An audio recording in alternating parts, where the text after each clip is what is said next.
Pathian thiang lim ngai thang chan chin tha lukazia bungli chang som pariat atanga som pakua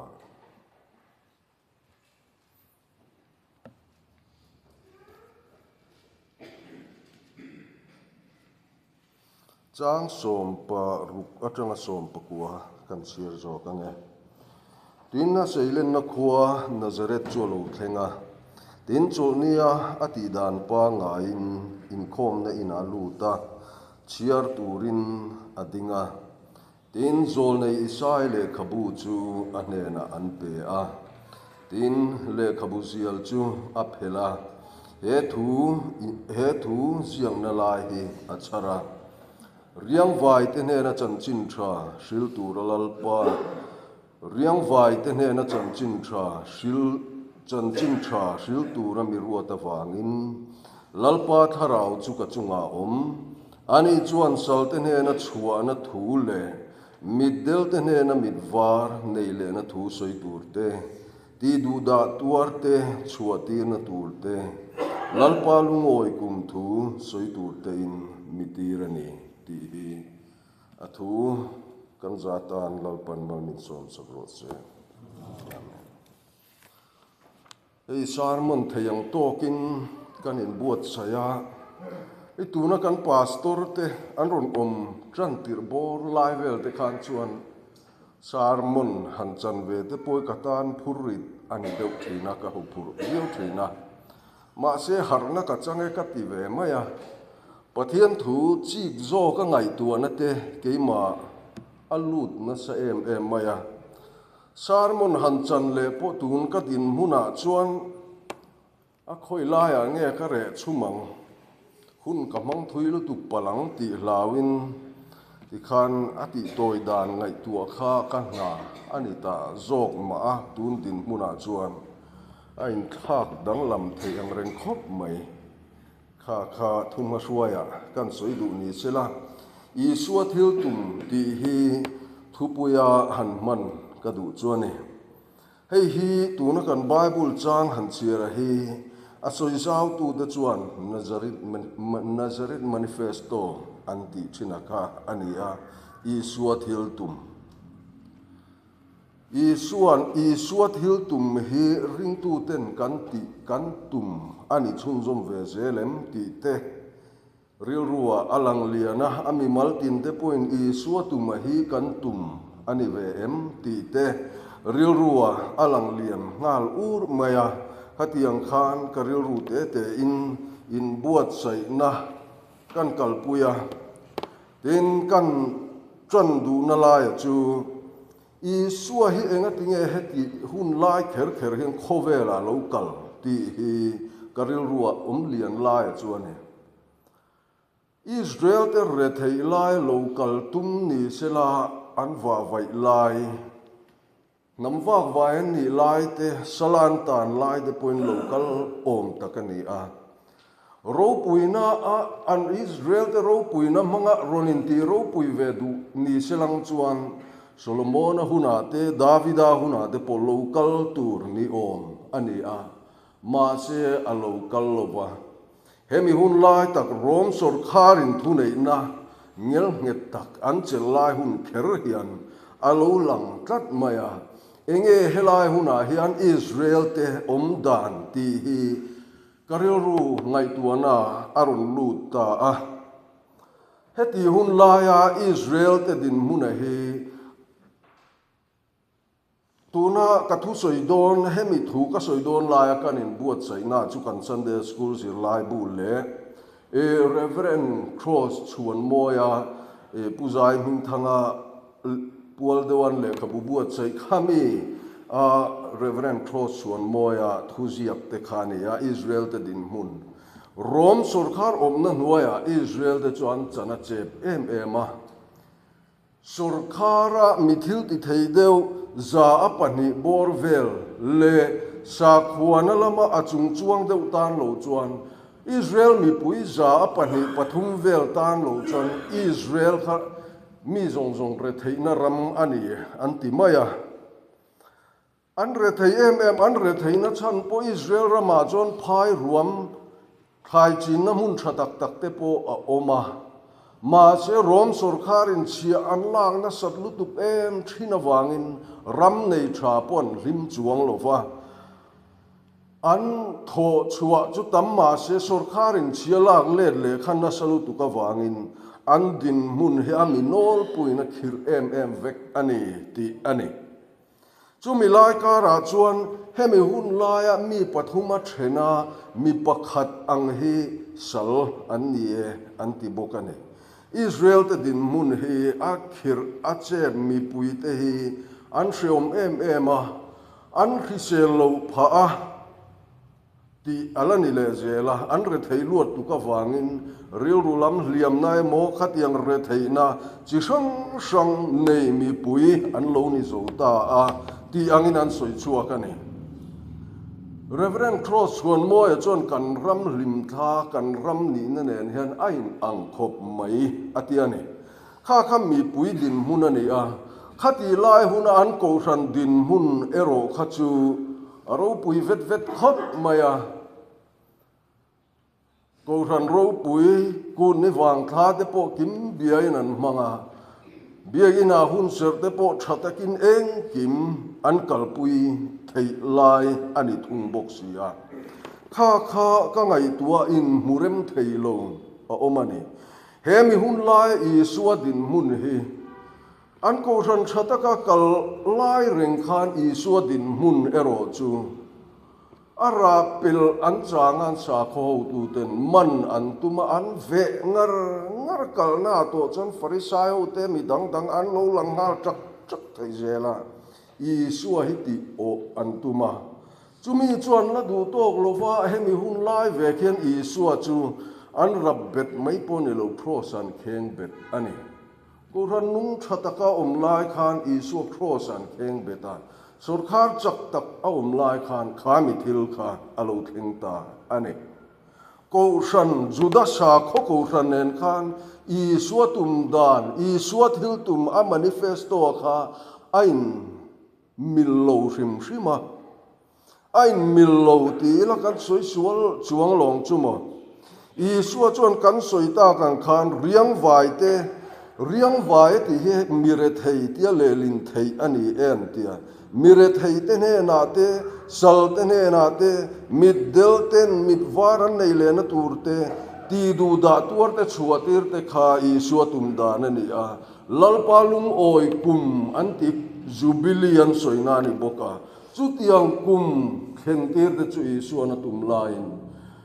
an sa ko ruai tu te chon re thei te kha re thei takin om reng ma sela an ma ne din mun aro pui chuan eng ma poi sakan nei lo kha karil ruwa omani helaya tu na kan mizoram din mun hanti vele ila ei mi pui te din mun hanti ta ila hilai WhatsApp group a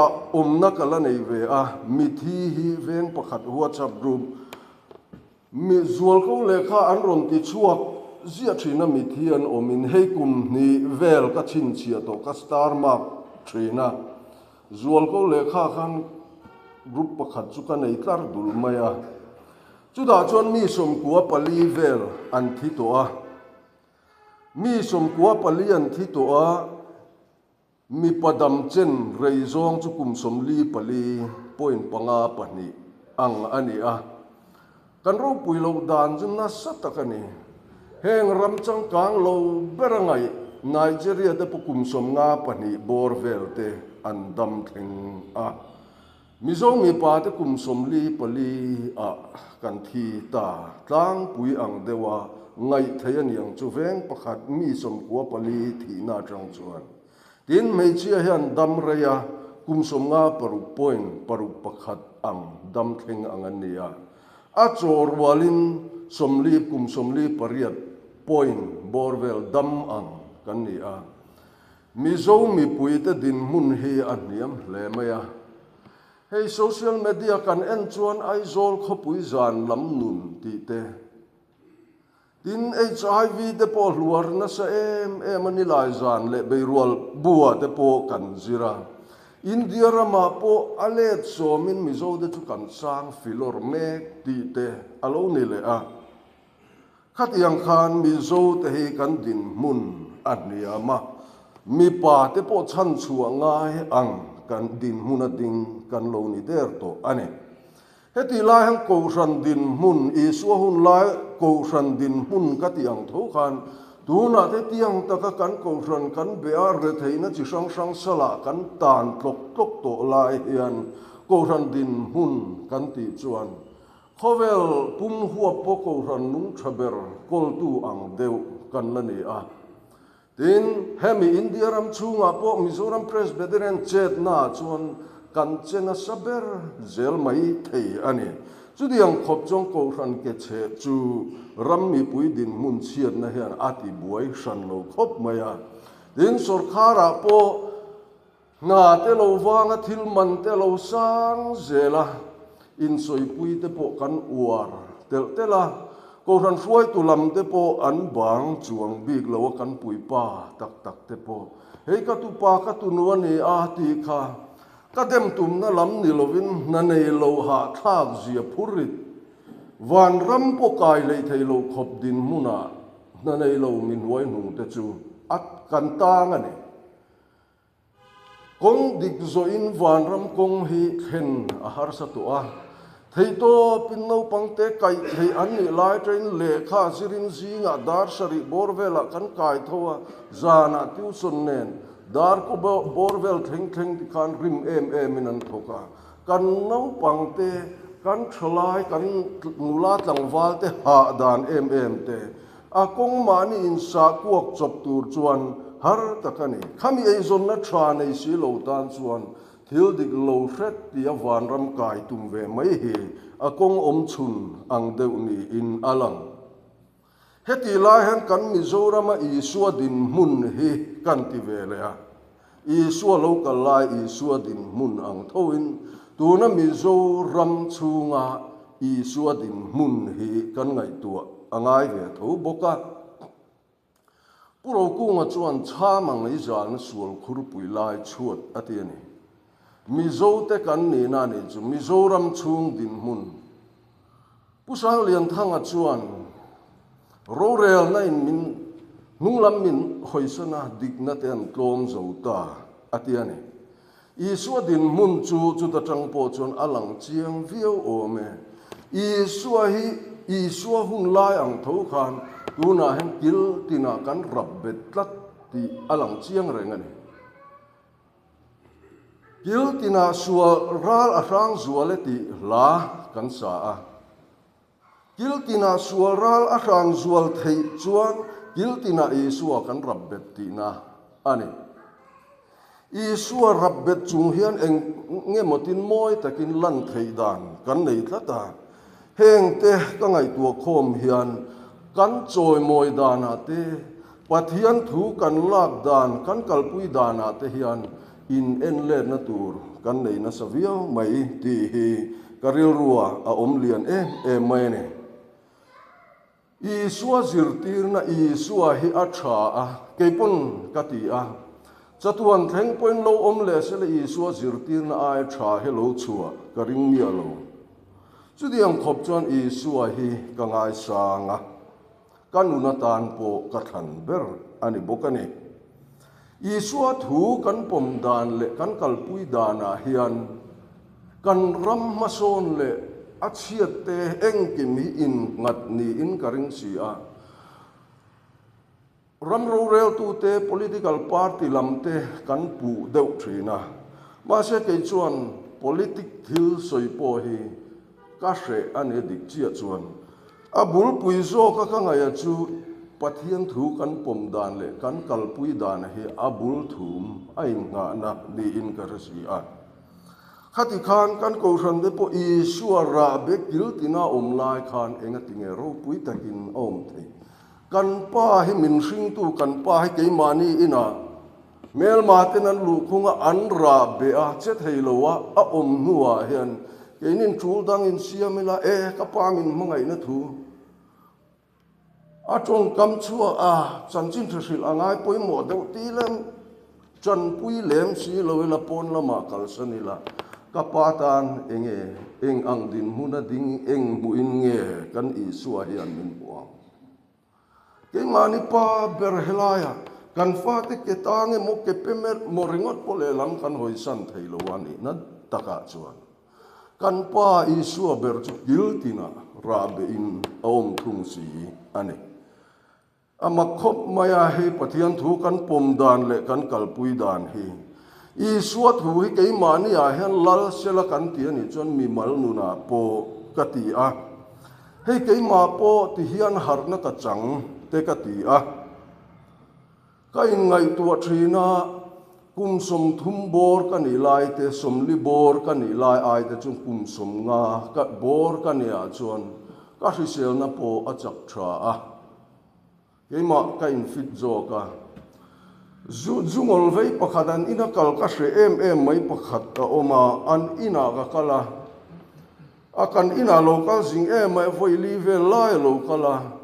mirom chapo khum chiam thina a to pa pe kan voi li na bor vela tu nge kan e mi ria mi te mi au khum a kan nek thrim teng hei chu ka te ka tlan chu kha kan van nek tu kha lo thea kan nek thela ama zo kha thu ta khami te ina khang kal ka ngai sia ka vakal tange ya ka vakala kan pian dan te kan khai khin vela ke ma ang chen vel ani a ke ma ang thoin a thau lo adula lo kiara a khai o ke a van khole tui in ting de ngat le helai sungol ve pian dan hanin an mai chu ka te khata tang phei khan chuan a khadul te po a thep theinan pathian mi na chu kalan dana po ka dang lam tur ani sim ka tia ka bei chowa hei ye som ko panga vela train riat nga bor vel te kanin buk chuan a lo lang ve ta zo mai tin hrisel na lama po khatiang khan ma ani a thei top ka chu a tin na kin lo ka po min mu dan tur chu ka vun rong de po alo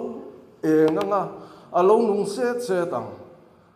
kha chu ka soilok ve ngam tlat a chan chu pathian mi te chuan an ma ni taksa po an duat tur ani an mani taksa chu an en kol thatur ani pathian in du takasiam thati takasiam hi ke mani po hen kan in duat tur ani ke mani chung kwa po chu diang tho chu ani dan ani tur ani Isua ka ring kan tia kan chung kwa enge mo nuai nek nok ani tlat si chuan enge kan ring na kha zia ani yang Isua ka ring ani jo Isua kan chung kwa po kan mangai tur ani e van ram kai kan ti tenen po kan ngai tua chun zoma khama salo khan ai zola thakhat mizorama thakhat borvel thang turin ka hanzina ka ngai tua na dana chuan ka chung te kan upui fanau te himdam takin ka kalsana nga himdam takin an om theina tur kha ka ngai tua ta ni kan varanda chu rot le enge mo khan kan ping phui tak maya ka welding bet khong tlat gate nen mishing a ana zong lu tang mai thailo turin ka tia ka kal han kal na tur chan ai chuan kanu pui fanau tan poi mo zo ani chu diang deuh tho chuan wa chan dam na te po kan tia van ram kal kan tuma ma se ke ni van ram kal thei mai la kan nu pui fanau te ke ni van ram kal thei na ai chuan an poi mo zo Bible po hian ka ti fo thina Isua thu ai hian tir ko te thil ti emo he lam lukaziak te mo hi kan lana salutu ko ran kal phunga poen azia hi alang na sa zong ma em o ka ti thina Isua tronga te hian chon bo na chu om lova amai ro chu van chandam ni kan in zir tir dan tir ko polan min zir tir danang te chon keimani chandam kan wani apoi mo em ma se patlingin kan chung ko om dan tur atanga ngai dan kan siamani chuan keima chandam ni na chuan kan pui fanau te ka chung tan poi mo zo ti ka van ram kan kai san don ani poin heta fel lo van om si chuan engtin nge niam tin ram pum huap ang poin ka ti a Mizoram chu Christian chung kwa pakhat ang kan ni a Christian chung kwa pakhat ang kan ni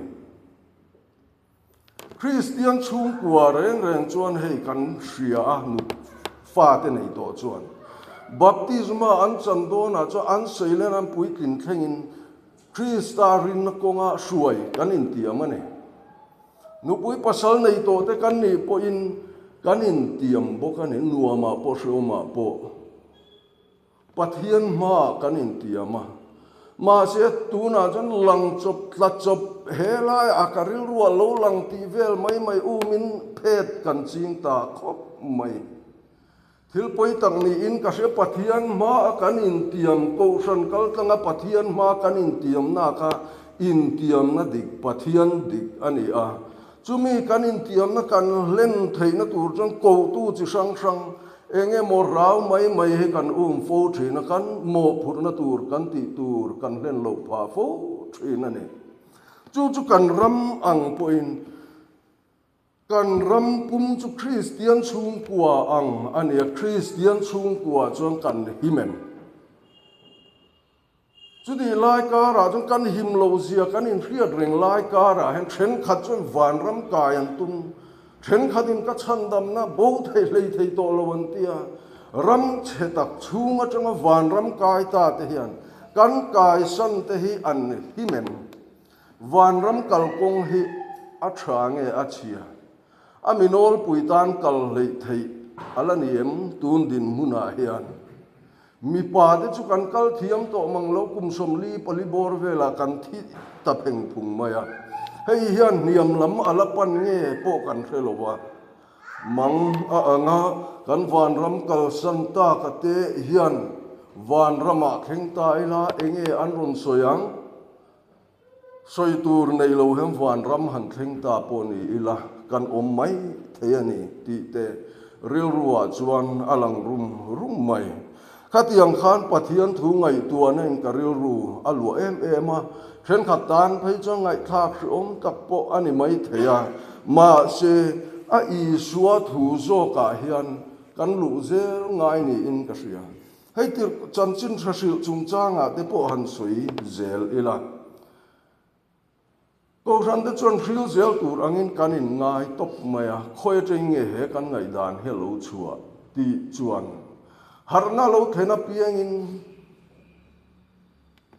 a enge model anu deu chin hello telve zela Mizoram harna kan hria da po chung zel chuani a ko ranin chuaina eng ti le khabu te pon buat saya ke pon ka chia thina ngai nom ka ti a hemi tir ko te thil ti hun lai a po harna lo thenga chanchin tha hril turin anani ngai pop deu maya hei hi tuna han patling ten ngai tuana phim tak sengin kum sang bi local le turatan hen he ngai dan he afing ber mt ngai tuanon le tai lang chon kan thang lo mai thei ane reverend Joshua Makhan sinot inkom pui voi som kwa pakhat na nge mani khan Bible hi ang yel ngana pom diak ko san kan ni lo ve atia adik po adik ni in kasria kha kan kal phunga po ain ziak dan anga kal te kan neya ain ziak lo dan anga kal te po kan neya kan kal phung zonga hian I suatong kam hi lang sarin zok selang chuan kan ram ko he a him dam turani kan chung kwa kan en kol dana te ke mani kan en kol dana te po kan him dam turani tin chanchin tha kan ril dona ni point isuana soya ram pakhatin mi ram ava beidon sela ane tur lo tunge in sa tu point ane ati thai tur lo tunge ngai tu lok lovang atia kanan ring tu kanan ni lota sual beiturin kanan in buat saya kan ne tur nge tur lo nge ti lam kha kan thira ni lova ke mani a azung te akunga te lo pui thing phot selang chuan thil thatak tur ani a kan va bei turaten eng ral thuam nge an nei min bei le dan tur kha kan ngai tu lok chu angai khop mai ke mani lama setanan min bei le to na na satlu tu phei chuan kan che theiloin kan mayang ti ala thina chan chin tha te kan khrilani don poin keima ni minron beile theidan tur kan mel ma hian ngai tu reng chungin in do tur de pon an ne zong tur ni lo chuan an do mai ngam lo ma ni ele bar sile fe na ni emoral thuama emo anin lamuk thina khatiang khan akung te lo thata zung te lo that ve khangaya hatiang khan i suat hil tuma po hian riang vai mire theite chan chuana te sal te ne na chuana thu soi tur te sal de pon tam zia kan ria mid del te ne na mid var an nei le na thu te ti du da tuar te po an tam ema khatiang re theina zong in atlak buang te ne na khan lal palung oi kum thu jubilee lal palung oi kum thu soi tur te in mi tirani atiani jubilia chuan kan ria sultan te Israel te dana sal chua hun alo ni a lei in bat sak te po anin ngai dam ton hun alo ni a i suarong bol na chuan mi del te mit ti var alo ni a riang vai te ne na chan chin tha fil alo ni a khatiang khan kan he na lo kal ula ke iman ka chol tirang chu atiani heng kan ril ruhana le kan ri na kan hreom suala wanga kan tor na zong te i suan kan he na lo kal ula ka chol tirang chu atia khatiang chol tir tu ni kha i suan min ko mu